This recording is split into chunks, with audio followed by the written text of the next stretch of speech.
Gaafii namoota baay'ee kan ta'e dhageeffattoota kan koo akkaataa ittiin bilbila keessan ittiin qulqulleeffattan vaayirasii adda addaa irraa akkaataa ittiin salphamatti bilbila keessan irraa ittiin qulqulleeffattan vaayirasiin adda addaa bilbila keessan irra jiraate taanaan dhageeffattoota kan koo sagaleen bilbila keessanii akkanumallee dhageeffattoota kan koo maayikiroofooniin isaa kaameraan wantoonni adda addaa bilbila keessan irratti isiniif hojjechuu diduu ni danda'u. Kanaafiyyuu salphamatti bilbila keessan irratti akkaataa ittiin bilbila keessan vaayirasii irraa itti qulqulleeffattan namoonni baay'een bakki itti dogongoran bilbila isaanii qulqullinaan qabachuudhaaf bilbila keessan yeroo baay'eedhaaf itti fayyadamuudhaaf yeroo hundayyuu dhageeffattoota kan koo bilbila keessan vaayirasiiwwan adda addaa irraa qulqulleessuu qabdu.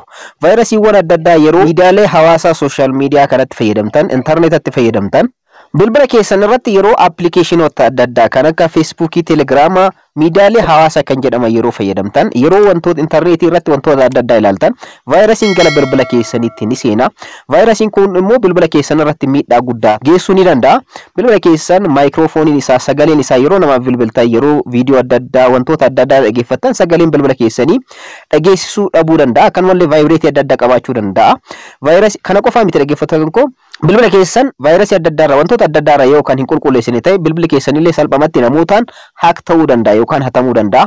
So kanaanis miidhaan adda addaa isin irra gahuu danda'a. Salphamatti viidiyoo kana keessatti kan isinitti agarsiisu bilbila keessan qofatti fayyadamuudhaan akkaataa ittiin bilbila keessan vaayirasii adda addaa bilbila keessan irraa ittiin qulqulleessitan isinitti agarsiisa. Aappii kamittuu fayyadamtanii aappii tokkotti osoo hin fayyadamin bilbila keessan irratti sitingii argamu tokkotti fayyadamuudhaan bilbila keessan vaayirasii adda addaa irraa eeguu ni dandeessu. Nageenya sin daganne assalamu alaykum warahmatullahi wabarakatuh. Ashama harka fuunee akkam jirtan dhageeffattoonni YouTube chaanaalii Soofuma Raappi bakkuma jirtanitti nageenyi kan koo isin haadha qabu jecha har'as barnoota haalaan barbaachisaa ta'ee fi namoonni baay'een barbaadan tokko qabadhee isin dhufee jira. Viidiyoo kana keessatti akkaataa ittiin vaayirasii bilbila keessan irraa qulqulleeffattan isinitti agarsiisa.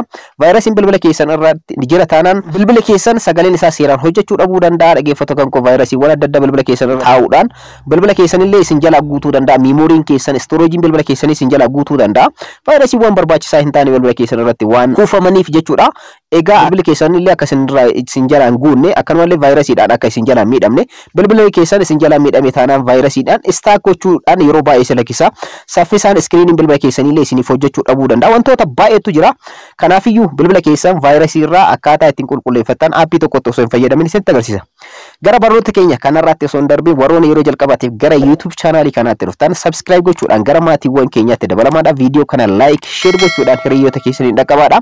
Amma akkaataa ittiin vaayirasii bilbila keessan irraa itti qulqulleeffattan isinitti agarsiisa. Vaayirasii kana bilbila keessan irraa qulqulleeffachuudhaaf salphamatti gara seetingii bilbila keessaniitti ni seentu jechuudha. Dhageeffattoota kan koo seetingii bilbila keessanii keessa erga seentanii immoo battery in the device care seetingiin jedhamu ni argama. Seetingii kana keessa seenuudhaan egaa haala kanaan gara natti isin fudhata dhageeffattoota kan koo. Ergasii immoo akkana keessa gad dhufuudhaan akkuma asirratti argartan device protection ka jedhu jalatti dhageeffattoota kan koo asirratti akkuma asirratti argartan mallattoo raadiyeeffannoo ni jira. Kanaafiyyuu vaayirasiin bilbila kan koo irratti ni argama jechuudha. Warroonni device protection kana on godhatan haala kanaan isin dhufa. Rakkoo yoo qabaattes mallattoo raadiyeeffannootiin haala kanaaf isiniif ta'a. Warroonni device protection kana immoo dhageeffattoota kan koo kanaan dura on hin godhatin haala kanaan device protection jalatti off ta'ee isin dhufa. Isa keessa seenuudhaan akkaataa ittiin start gootan ammoo asumaan isinitti agarsiisa jechuudha. Device protection kana bilbila keessan irratti argachuu yoo dhabdan bakka search baarii kana irratti illee kilik gochuudhaan device protection jettanii yoo barreessitan salphamatti isinii dhufa jechuudha. Dhageeffattoota kan koo device protection jettanii salphamatti ni barreessitu. Ergasii immoo salphamatti isinii dhufa device protection. Device jettanii yeroo isin barreessitan haala kanaan device protection isinii dhufa jechuudha. Warroonni haala kanaan isinii dhufin bakkuma itti aappoota adda addaa search gootan kana dhageeffattoota kan koo bakkuma kana irratti kilik gochuudhaan device jettanii yeroo barreessitanii isinii dhufa. Device protection jettanii guutuu isaa haala iskiriinii irratti isiniif barreesse kanaan barreessitanii. Akkuma iskiriinii irratti isiniif barreesse kanatti device protection jettanii yeroo barreessitan device protection ka jedhu seetingiin tokko isinii dhufa. Seetingii kana irratti kilik gochuudhaan gara natti isin fudhata jechuudha. Dhageeffattoota kan koo seetingii kana haala kanaan karaa kanneen sadiin iyyuu argachuu ni dandeessan. Seetingii bilbila keessanii keessa seenuudhaan salphamatti immoo battery in the device care ka jedhu kana keessa seenuudhaan akkana keessa gad dhufuudhaan immoo device protection ka jedhu ni argattanii isa irratti kilik gochuudhaan gara na seenuu ni dandeessan. Karaa kanneen sadiin iyyuu argachuu ni dandeessan. Ergasii immoo akkuma asirratti argattan turn on ka jedhu jira. dhaggeeffattoota kan koo laayisensii kanaaf agreementii uumtuu jechuudha. So turn on ka jettu kanarratti kilik gochuudhaan on godhattanii jechuudha. Device protection kana salphamatti on godhachuu ni dandeessan. Egaa settingiin kun wanti isin fayyaduuf device keessa yookaan bilbila keessan protect gochuudhaaf vaayirasii adda addaa irraa protect gochuudhaaf yookaan immoo vaayirasiin bilbila keessan irra yoo jiraate iskaan gootanii bilbila keessan irraa vaayirasiiwwan kanneen akka barreessitaniif isin gargaara.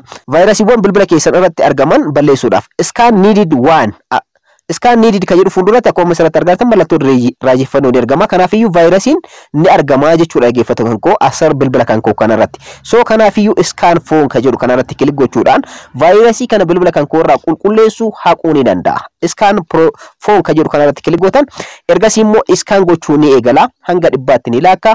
Ergasii immoo bakka rakkoo qabu hundayyuu qoratee ifa isiniif baasa. Bilbila keessanillee protect isiniif godha vaayirasii adda addaa irraa. Akkuma asirratti argattan bakka rakkoo qabu tokko tokkoon iskaan isiniif godhee deema. Iskaan godhee hanga geessutti ni eegna. Ergasii immoo walitti deebina. Egaa dhaggeeffattoota kan koo haala kanaan device protection keessa yookaan immoo bilbila keessan haala kanaan protect isiniif godha. Not it is found isiniif jedha. Haala kanaan right yoo isiniif godhe mallattoo magariisaan vaayirasiin kamiyyuu bilbila keessan irratti hin argamu jechuudha. Dhaggeeffattoota kan koo haala kanaan bilbila keessan ji'a tokkoon torbeedhaan akkanumallee dhaggeeffattoota kan koo yeroo irraa yerootti device keessan protect akka isiniif godhu bilbila keessan haala kanaan qulqulleeffachuu ni dandeessanii. Salphamatti haala kanaan bilbila keessan settingii kana qofatti fayyadamuudhaan qulqulleeffatuudhaan vaayirasii adda addaa irraa ittisuu ni dandeessan. Kanaanis faayidaan isin argattan bilbila keessan saffisaan iskiriinii isaa akka isiniif hojjetu akka stack isin irraa hin goone akkanumallee meemoriin bilbila keessanii akka isin jalaa hin guunne storage bilbila keessanii akka hin guunne akkanumallee sagaleen bilbila keessanii qulqullinaan akka isiniif dhagamu namoota wajjin yeroo bilbiltanii wajjin haasoftan jechuudha. Wantoota kanneen irraa fayyadamuu ni dandeessanitti fayyadamaadha. Barnoonni kan koo kanarraa kana fakkaata. Akka irraa barattan akka itti fayyadamtan abdii qaba. Warroonni YouTube chaanaalii kanaaf hanga ammaatti maatiin ta'in subscribe gochuun gara maatiiwwan keenyaatti dabalamaa viidiyoo kana like share gochuudhaan hiriyoota keessaniin dhaqqaba. Yeroo biraa barnoota biraatti walitti deebina. Horaa bulaa.